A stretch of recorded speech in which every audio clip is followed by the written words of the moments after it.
Jelas dia makhluk energi, jadi dia nggak mungkin terkait dengan makhluk materi. Nggak bisa, bos. Nggak bisa. Dia itu alamnya alam kuantum. Dia yang nariknya narik kuantum, narik energi. Tidak bisa narik bersifat mencuri gitu loh.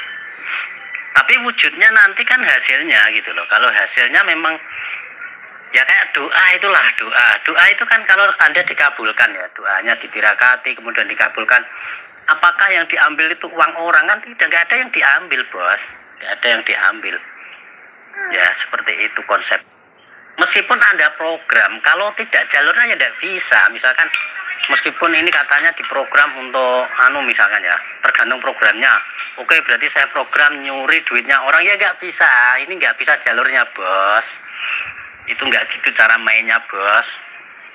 Itu sama aja dengan Anda itu. Loa itu katanya bisa menarik apapun dengan kekuatan pikiran kita. Iya lah. Kemudian Anda narik matahari supaya berbelok dari timur ke barat, jadi Anda tarik dengan pikiran Anda jadi ke barat ke timur, ya nggak bisa, bos. Itu menyalahi aturan hukum semesta gitu loh, nggak bisa. Jadi ada hal-hal yang bisa diubah, ada hal yang nggak bisa diubah gitu loh. Jadi sistem alam itu kita memahaminya seperti itu ya. Kalau Anda mengubah matahari dari barat ke timur ya nggak bisa, nggak jalurnya, bos. Atau bisa saja misalkan Anda nih loa gitu ya, supaya matahari itu terbit dari barat ke timur gitu. Tapi prakteknya bukan mataharinya yang terus terbit dari barat ke timur.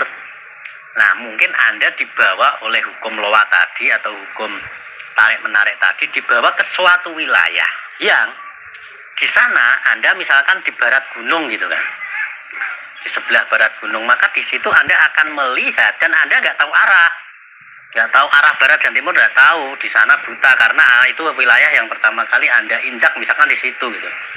Anda melihat seolah-olah mataharinya ini terbitnya dari barat. Itu saya pernah. Nah, loa itu kerjanya seperti itu. Bisa. Hal-hal yang tidak mungkin itu tetap bisa. Cuman bukan berarti mataharinya terbit dari barat. Kitanya yang diubah. Jadi loa itu mengubah sesuatu yang bisa diubah. Yang mungkin diubah itu apa? Nggak mungkin mengubah matahari dari barat ke timur terbitnya. Maka yang diubah kita diletakkan di satu wilayah yang di sana seolah-olah kita melihatnya itu, loh ini kok dari barat. Itu saya pernah pas saya marketing itu, pas nyales di wilayah Jepara kalau nggak salah, itu saya kaget, loh kok ini, kok saya mataharinya kok sudah sore kok malah arahnya kok ke timur gitu. Jadi saya menganggapnya itu ke timur. Nah itu karena apa? Saya di baratnya gunung. Nah biasanya saya di timurnya gunung, desa saya itu di timurnya gunung lah. Pada saat itu saya itu pergi ke wilayah baratnya gunung, jadi seolah-olah saya turun gunung itu ya. Sama dengan pencipta bola lampu ya, sama dengan Thomas Alva Edison ya. Dia pencipta bola lampu, penemu bola lampu. Itu impiannya adalah awalnya dia ingin membuat kalau malam hari itu terang ya. Jadi dia kan melihat kalau malam itu kan gelap. Nah dia itu mikir bagaimana ya supaya malam itu seperti siang gitu loh. Nah kemudian dia melakukan uji coba, percobaan, kemudian dengan mindset dan pemikiran seyakinnya ya konsep loa intinya gitu. Ini aja sama dengan loa ya. Jadi dia loa plus dia penelitian. Jadi ya kerja ya loa itu loh.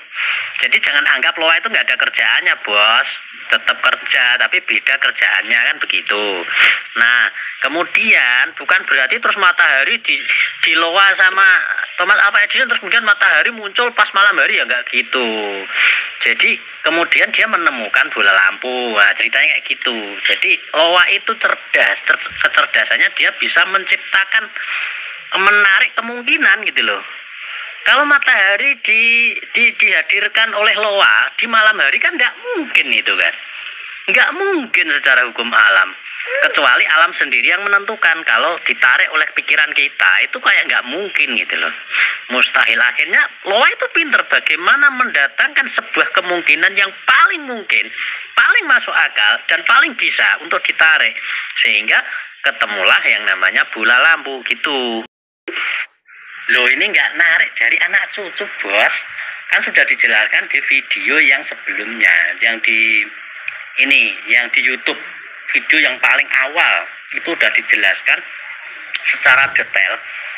Lah kalau itu ngambil anak cucu namanya pesugihan, bos. Ya itu rugi bandar kalau kayak gitu caranya. Nah, ngapain kita narik rezekinya anak? Terus yang kedua, rezeki dari kehidupan masa yang akan datang. Misalkan kita misalkan umurnya nanti itu 70 tahun, kemudian diambil 20 tahun, rezeki kita 20 tahun diberikan sekarang, tapi kita nanti matinya di umur 50, katakanlah seperti itu ya. Lah rezekimu 20 tahun itu lo berapa gitu kan, paling berapa gitu kan. Jadi misalkan itu ditarik pun itu ya nggak banyak gitu loh, nggak banyak, bos, nggak banyak. Bukan seperti itu mekanismenya ya, bukan seperti itu. Jadi ini adalah mengupload sebuah energi kekayaan dari semesta. Jadi bukan dari milik kita, bukan dari turunan kita dan sebagainya, yang nggak jelas itu ya. Ya meskipun itu bisa dengan sistem pertukaran energi ya. Nah, kalau untuk tarikan memang antara tuyul 1 dan tuyul 2 dan 9 itu ya memang beda, speknya lain, bos. Speknya memang berbeda, itu satu. Yang kedua, namanya makhluk itu memang ada batasnya, tapi bukan berarti wah ini makhluk ada batasnya berarti nggak bagus gitu ya, kayak gitulah cara kerjanya. Kalau Anda memiliki misalkan lebih, misalkan ya contoh, oke lah motor itu ada batasnya ya, ada kelemahannya. Ya semua benda ya ada kelemahannya gitu. Nggak ada yang sempurna, bos. Tapi paling tidak, kalau Anda disuruh memilih, Anda jalan kaki sama punya motor, kan enak punya motor ya. Itu jelas. Tetapi memang resikonya kalau punya motor tuh harus beli. Sama kayak tuyul itu, ya harus beli, kan begitu.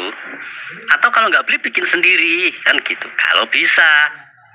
Nah seperti itu. Atau milih yang lain, misalkan dengan loa, bisa dengan loa, tapi harus belajar dulu lama. Terus kemudian praktiknya juga nggak mudah. Jadi semua itu ya nggak ada yang benar, nggak ada yang salah. Semua itu adalah konsekuensi, tinggal pilihan aja sebetulnya sih. Nah kelemahan-kelemahan di sini yang saya maksud adalah misalkan, itu saya tak suruh narik uang 1 triliun, ya nggak mampu, bos. Kalau dasar kita ya dari awal itu sudah gajinya 1 juta atau 3 juta gitu loh, ya nggak gitu cara kerjanya lah. Tapi minimal kita akan terbantu, kita minimal peluang-peluang yang tadinya macet, yang kita tidak tahu itu dipertemukan, itu seperti ditarik, dipertemukan ya. Bukan berarti uang geludak, itu enggak ya, meskipun ada yang seperti itu, meskipun ada ya di jalan, semua itu serba mungkin, ininya seperti itu, tapi kemungkinannya kecil ya. Bentuknya peluang, bentuknya teman datang ngasih kerjaan, yang kerjaan tuh enak dan sebagainya gitu, yang peluangnya lebih mudah. Contohnya misalkan tadi Mas Agus menawarkan trading, kan bisa jadi itu juga peluang gitu loh, yang didatangkan misalkan seperti itu. Karena Anda nggak beli tuyul, Anda nggak melihat peluang itu, padahal udah ditawari, nggak mau gitu loh. Kenapa? Anda pikirannya nggak terbuka, padahal itu peluang yang benar. Nah tuyul tahu, secara energi dia paham, mencocokkan energinya, oh ini kelimpahan. Kan tuyul ini kan disetting sebagai sebuah pemancar kelimpahan. Nah, berarti dia akan mengenali yang satu frekuensi dengan settingannya dia gitu loh. Jadi settingannya dia kelimpahan, dia akan mengenali satu frekuensi ya, kayak remote TV itu. Kalau Anda kepengen nonton perang misalkan di Indosiar, kepengen nonton dangdutan misalkan di RCTI. Nah, kalau remote Anda itu mengudara di frekuensi Indosiar ya, tampilannya perang gitu loh. Nah, ini disetting sebuah remote yang dia itu frekuensinya itu frekuensi kemakmuran, makanya dia mengenali apa-apa yang satu frekuensi dengan dia gitu ya. Sama kayak loa sebetulnya sih, cuma yang loa bukan kita gitu loh, ada asistennya. Sama dengan misalkan Anda berpikir positif ya, Anda itu semangat ya, ketemunya orang semangat ya gitu loh, bos. Karena settingan alam bawah sadar Anda itu settingan semangat, frekuensi Anda ke situ, mengudaranya, settingan Anda seperti itu. Nah, ini yang disetting adalah makhluk yang di luar diri kita, yang tugasnya sebagai pembantu kita, kan gitu. Jadi dia mengenalinya itu lewat frekuensi, bukan lewat wah ini ada uang gelundungan gitu, nggak seperti itu. Dia tahunya itu frekuensi. Jadi dia tidak tahu nilai sebetulnya. Dia itu ya buta nilai. Dia itu bukan makhluk hidup seperti ada nyawanya, itu enggak. Dia mirip dengan robot AI. Ya dia hidup tapi dia nggak punya nyawa gitu loh. Dia punya kesadaran tapi dia nggak punya nyawa gitu loh. Dia hanya nurut sesuai dengan settingannya. Kalau dia disetting frekuensi mengudaranya itu mengudara dalam frekuensi kemakmuran, ya dia tahunya adalah mendeteksi kemakmuran dan kemudian menariknya karena sesuai dengan frekuensi dia gitu loh, logika. Makanya murid saya yang Bali itu, yang indigo, dia bisa menciptakan tuyul sendiri, bisa. Yang saya share itu ciptaannya sendiri, karena dia memang punya kapasitas dan keahlian yang lama di bidang supranatural, di bidang mistik. Tapi nggak mudah bikin kayak gitu. Tapi dia bisa gitu loh. Nah, dia pernah membuat sebuah tuyul yang punya kekuatan untuk perang. Yang saya share itu yang gambarnya Kerasakti kemarin, itu dia fungsikan untuk serangan, perang dengan dukun, perang dengan para pakar supranatural yang lain, karena dia adalah penyembuh. Dia adalah seorang penghusate alternatif ya. Nah, apakah itu terus kemudian gambarnya karena Kerasakti terus sakti banget? Ya enggak, tetap ada limitnya. Meskipun gambarnya Kerasakti itu kan cuma gambar, energi itu tetap sesuai dengan orangnya, ada limitnya. Jadi ketika dia itu perang dengan dukun atau paranormal yang memiliki kekuatan yang lebih hebat, ya dia nyerah itu loh. Jadi Kerasaktinya ya pulang ke rumah terus bilang kalau nggak mampu gitu loh. Berat ini bos menyembuhkan orang ini gitu, ibaratnya kayak gitu loh. Tapi kalau dia mampu, kekuatannya mampu, ya dia pulang ya tersenyum gitu loh, menang gitu kan. Akhirnya pasiennya sembuh kan gitu. Tetapi ketika dia tidak menciptakan makhluk virtual seperti itu, mungkin dia akan lebih susah lagi. Karena apa? Misalkan nih, pasiennya ada 100 orang, bagaimana cara nangani 100 orang? Dengan dia harus puasa, dia harus ritual, dia harus masuk ke alam astral terus perang sendiri gitu. Lah ngatasi orang satu aja loh udah empot-empotan. Bayangkan kalau ngatasi 100 pasien per hari misalkan, atau 5 aja, itu sudah empot-empotan. Nah, salah satu teknik kalau Anda menjadi pengusaha, contohnya ya, ini hanya saya berikan contoh aja. Ya, memiliki karyawan gitu loh. Daripada Anda kerja sendiri. Nah, kalau pabrik jarum itu misalkan kerja sendiri, ngelindeng sendiri, bayangkan, nggak kaya bos. Maka dia harus punya sistem yang bergerak sendiri yang disebut dengan karyawan. Nah, seperti itu. Jadi sama kayak kita punya karyawan yang mereka punya spek-spek kemampuan sendiri. Kita ciptakan itu, punya spek sendiri untuk narik, untuk serangan, untuk anti apa dan sebagainya. Nah, tinggal perintah aja. Jadi kita tidak mengeluarkan tenaga pada saat itu. Jadi membantu orang ketika itu sehari dapat pasien 100 pun bisa lah. Karena itunya tuyulnya yang gerak gitu loh maksud saya.